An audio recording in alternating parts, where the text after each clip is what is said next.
መኃልየ ዘሰሎሞን ብዙ ትርጉሞች አሉት። በብዙ መንገድ ሊቃውንት ይተረጉሙታል። በተለይ የሶሎሞን ይሄ መኃልየ የሚባለው ትምህርት ሶስት መሰረታዊ ነገሮችን የያዘ ነው። ስንት ነገሮችን የያዘ ነው? ስለ ሶስት መሰረታዊ ነገሮች ያብራራል። የመጀመሪያው ስለ ብሉይ ኪዳን የእግዚአብሔር ሕዝቦች ስለነበሩ እስራኤላውያንና ስለ እግዚአብሔር ተዋህዶ አንድነት በሚገባ ያነሳል። እስራኤልን በወይን እየመሰለ የሚናገርበት ጊዜ አለ። በተለያየ መንገድ እየመሰለ ይናገራል ማለት ነውና ስለ እስራኤልና ስለ እግዚአብሔር አንድነት የሚናገር ነው ሙሉ ሐሳቡ ማለት ነው። ሁለተኛው ስለ ሐዲስ ኪዳናዊ ቤተክርስቲያን ስለ አሁን ስለተሰበሰብንባት ቤተክርስቲያን ወይም ደግሞ ስለ ሐዲስ ኪዳናዊ ጉባኤ ማለት ነው፣ ስለ ህብረቱ የሚናገር ነው። ሶስተኛው በሰፊው የሚናገረው በምሳሌነት ስለ እመቤታችን ስለ ቅድስት ድንግል ማርያም በሰፊው ያብራራል። የሶሎሞን መኃልየ ማለት ነው። ሙሉ ሐሳቡን ብንመለከት በጣም በምስጢር የተነገረ ነው። ጥንቃቄ የሚፈልግ ነው። አንዳንዴ እንዲሁ ብለን በነጠላው ስናየው ምን አይነት ንግግር ነው የሚያሰኝ ነገር ይናገራል። ነገር ግን ምን ማለት እንደሆነ ተርጉመን ስናየው ግን አስደናቂ ነገር ይናገራል።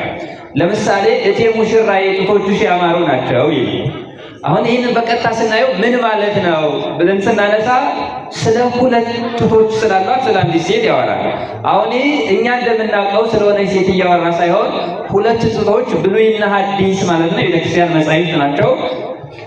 ሴት ያላት ደግሞ ቤተክርስቲያን ናት ማለት ነው። ጡቶች የተባሉ የቤተክርስቲያን መሰረት የሆኑ 10 መጻሕፍት ብሉይና ሐዲስ ይባሉት ናቸው። ስለዚህ ምን ለማለት ፈልጌ ነው? ስለ ብዙ ነገር የተነገረ ነው። በተለይ ስለ እመቤታችን በሰፊው ያነሳል። ሶሎሞን በዚህ መኃልየ ምዕራፍ 2 ቁጥር 10 ላይ ስለ እመቤታችን ስለ ቅድስት ድንግል ማርያም በሰፊው ያነሳል። ውዴ እንዲህ ብሎ ተናገረኝ፣ ወዳጄ ሆይ ተነሽ፣ ውቤ ሆይ ነይ።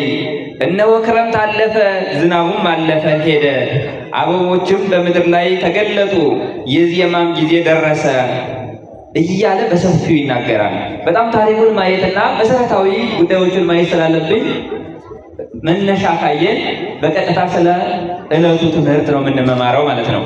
ወዳጄ ሆይ ተነሽ ሚል ነው። ስለ እስራኤል ስለ ቤተክርስቲያን የተነገረ ቢሆንም በዋናነት ግን ስለ እመቤታችን ስለ ቅድስት ድንግል ማርያም ትንሣኤ የተናገረው ቅዱስ ቃል ነው እያልኳቸው ያለ። በቤተክርስቲያን እመቤታችን ቅድስት ድንግል ማርያም ፈጥና እንደምትነሳ ከመቃብር ፈጥና እንደምትነሳ በልጁ ኃይልና ስልጣን የተነገረ ቅዱስ ቃል ነው። ወዳጄ ሆይ ተነሽ ይላል። ከምንድን ነው የምትነሳው? አሁን የመጀመሪያው ሶሎሞን ወዳጄ ሆይ ተነሽ የሚለው የመጀመሪያው ቤተክርስቲያንን ነው። ከምንድን ነው የምትነሳው ስትል ስንል በአዳም ምክንያት ካገኘች ከወደቅሽበት መርገም ከወደቅሽበት ከኃጢአት ወዳጄ ሆይ ተነሽ፣ ቤተክርስቲያን ሆይ ተነሽ፣ እግዚአብሔር ሊያስነሳሽ ነውና ተነሽ ብሎ ከኃጢአት ከዛ ከብሉይ ኪዳኑ መርገም ቤተክርስቲያን እንደምትነሳ የተናገረው ቅዱስ ቃል ነው የመጀመሪያው። ሁለተኛው ግን እመቤታችን ቅድስት ድንግል ማርያም ፈጥና ከመቃብር እንደምትነሳ የተነገረው ቅዱስ ቃል ነው ወዳጄ ሆይ ተነሽ የሚለው። ታሪኩን ብቻ እንመልከትና የምፈልገውን ሐሳብ አነሳለሁ። እንደምታውቁት ነሐሴ 16 የእመቤታችን የቅድስት ድንግል ማርያም ትንሣኤዋ ዕርገቷ በገሃድ የተገለጠበት በአደባባይ የታየበት ዕለት ነው የእመቤታችን ትንሣኤ ዕርገት። ሁላችንም እንደምናውቀው ዳሰሳ አድርጌ ታሪኩን ስናነሳ እመቤታችን ቅድስት ድንግል ማርያም ከሐናና ከኢያቄም ከእናት ከአባቷ ተወልዳ ከእናት ከአባቷ ጋር መኖር የቻለችው 3 ዓመት ብቻ ነው። ስንት ዓመት ነው? 3 ዓመት ከእናት ከአባቷ ቤት ቆየች። በስለት በብዛት የተገኘች ስለነበረች እናት አባቷ ይቺ ልጅ አፏ እህል ሳይለምድ ሆዷ ሰው ዘመድ ሳይወድ ወስደን ለቤተ እግዚአብሔር እንስጣት ብለው አንድ ልጃቸውን እንጥገባት ሳይሉ እመቤታችንን ያክል ሕፃን ምን ያክል እንኳን አይደለም እመቤታችን አንድ ሕፃን የ3 ዓመት ሕፃን ምን አይነት እንዴት ደስ እንደሚል ታውቃላችሁ። ግን ከእግዚአብሔር ስለማይበልጥ ለእግዚአብሔር ነው የተሳልናት፣ እግዚአብሔር ነው የሰጠን፣ ለሰጠን እግዚአብሔር እንሰጣለን ብለው ሐናና ኢያቄም በ3 ዓመቷ ወዴት ወሰዷት? ወዴት ወሰዷት? ወደ ቤተ መቅደስ ወሰዷት። ቅዱስ ዮሐንስ አፈወርቅ ሌሎችም ሊቃውንት የማትፈርሰዋ መቅደስ በምትፈርሰዋ መቅደስ አደገች ይላል። መቅደሷን በመቅደስ አሳደጓት እያሉ ይተረጉማሉ። ምን ማለት መሰላችሁ? 3 ዓመት ሲሆናት ወደ ቤተ መቅደስ አስገቧት። 12 ዓመት በቤተ መቅደስ ኖረች ማለት ነው። ራሷ መቅደስ ናት፣ ግን በመቅደስ ነው ያደገችው። እንዲያውም እኛ የእመቤታችን መቅደስነት እኛ ከምናውቀው መቅደስ የተለየ ነው። መለየቷን ቅዱስ ኤፍሬም መቅደስ ዘኢትትነሰት የማትፈርስ መቅደስ ብሎ ይለያታል። ምን የማትል መቅደስ? የማትፈርስ መቅደስ። ለምሳሌ የብሉይ ኪዳኑ ቤተ መቅደስ ታስታውሳላችሁ? ሶሎሞን የሰራው ፈርሷል አልፈረሰም? ፈርሷል። ለምሳሌ ብዙ መቅደሶች ሰርተን መልሰን አፍርሰን ልንሰራቸው እንችላለን። የእመቤታችን መቅደስነት ግን የሚፈርስ አይደለም። ምን ማለት ነው? በሞት በመቃብር ፈርሶ በሶ የሚቀር አይደለም የእመቤታችን ስጋ ማለት ነው። የእሷ ስጋ የእግዚአብሔር መቅደስ ስለሆነ የማትፈርስ መቅደስ ነች ይላታል። የማትፈርሰዋ መቅደስ በምትፈርሰው በብሉይ ኪዳኑ መቅደስ ውስጥ አደገች 12 ዓመት ከእናት ከአባቷ ጋር። ስንት ዓመት? ስንት ሆነ? 15 ዓመት ሆናት ማለት ነው። በ15 ዓመት አይሁድ ከቤተ መቅደስ ትውጣልን ብለው ዘካርያስን አስጨነቁት። ወደ እግዚአብሔር አመለከተ። ምልክት ለማሳየት ለዚያ ሰው ስጣት ብሎ እግዚአብሔር ለዘካርያስ ነገረው። ከነገደ ይሁዳ የተወለደ ሚስት የሞተችበትን ሰው በትር ሰብስቦ ሲጸልይበት አደረ። የዮሴፍ በትር ላይ ዮሴፍ ሆይ ማርያምን ጠብቅ የሚል ምልክት ተገኘ። ለዮሴፍ ሰጡት። በዮሴፍ ቤት ወይም ደግሞ ጌታን ከቤተ ዮሴፍ ከቤተ መቅደስ ወጣ ማለት ነው። ጌታን ጸንሳ ሳለች 9 ወር ከ5 ቀን ነበረች። ከጌታ ጋራ 3 ዓመት ከ3 ወር ቆይታለች። ከዮሐንስ ቤት 15 ዓመት ሙሉ ሲደመር 64 ዓመት ይሆናል። ስንት ዓመት ይሆናል? 64 ዓመት። ምንድን ነው ይሄን ማናውቀው አይደል? ላጥብ ይታወቃል አይደል? ሐሳብ ግን መነሻውን ታሪኩን ማየት ስላለብን ማለት ነው እለቱ ስለሆነ። ስለዚህ እመቤታችን 64 ዓመት ሲሆናት ጥር 21 ቀን ያን ጊዜ ጥር የባተው ሰኞ ነበርና ሰኞ እስከ ሰኞ 8 ሰኞ እስከ ሰኞ 15 ነውና ወይም ደግሞ ሰኞ እስከ ሰኞ 15 ሰኞ እስከ ሰኞ 22 እሁድ አንዱን ቀን ወደ ኋላ ስንመለስ በ21 ጥር 21 ቀን እመቤታችን ቅድስት ድንግል ማርያም ከዚህ ዓለም አረፈች ማለት ነው። መቼ አረፈች? ጥር 21 ቀን እመቤታችን አረፈች። ለምን የሚለው በጣም ብዙ ሀሳብ ይነሳል። ቤተክርስቲያን ሊቃውንት በደንብ ይተረጉማሉ። የምፈልገው ግን ትንሣኤዋን ማሳየት ስለሆነ ወደ ትንሣኤዋን መሄድ የምፈልገው። እንዲሁ ግን የሆነ ነገር ለማለት ግን እመቤታችን የሞተችው ይላሉ ከቤተክርስቲያን ውጭ ያሉ ሰዎች ኃጢአት በደል ስላለባት ነው።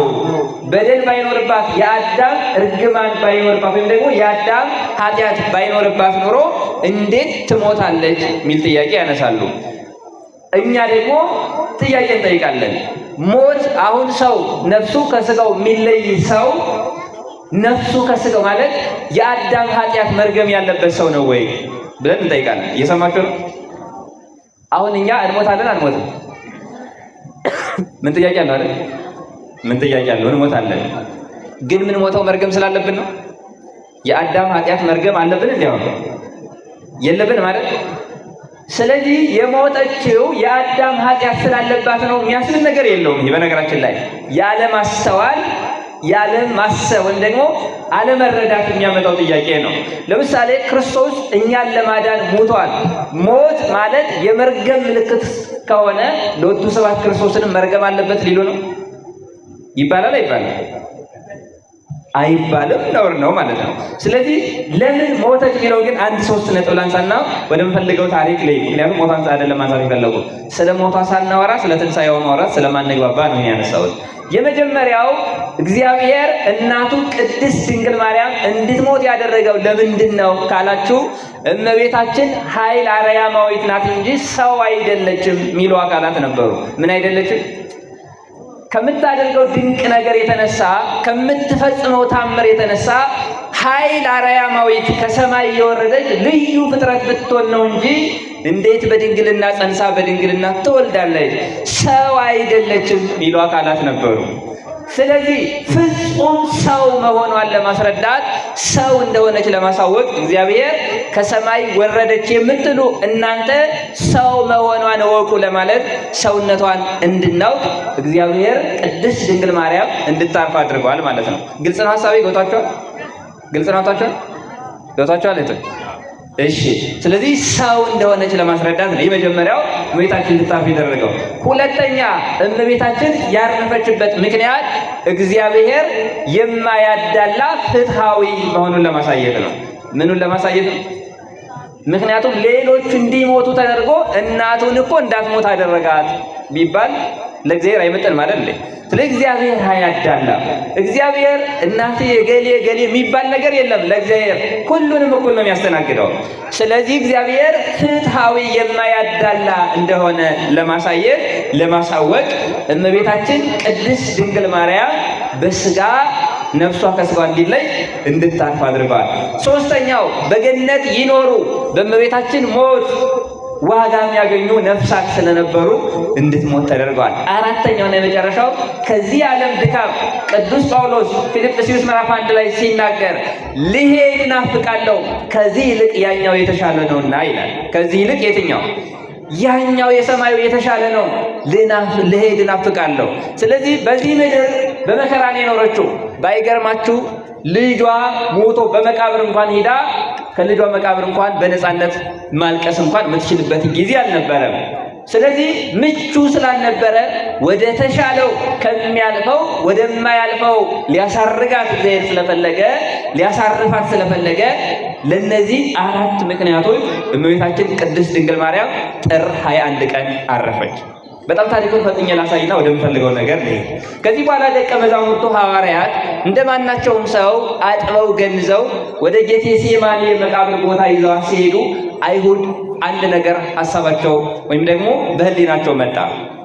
ከዚህ በፊት እሷ የወለደችው ኢየሱስ ክርስቶስ ተነሳ አረገ እያሉ ተከታዮቹ ብዙ ሰው ወሰዱብን። ሰውን ሁሉ ሲወስዱ ይኖራሉ። ምክንያቱም ከእሷ የተነሳው ሞትን ላድርጎ ተነሳ እያሉ ሰውን ሲያውቁ ይኖራሉ። አሁን ደግሞ እሷን ቀበርናት ተነሳች አረገች እያሉ ያውቁናል። ትነሳብናለች።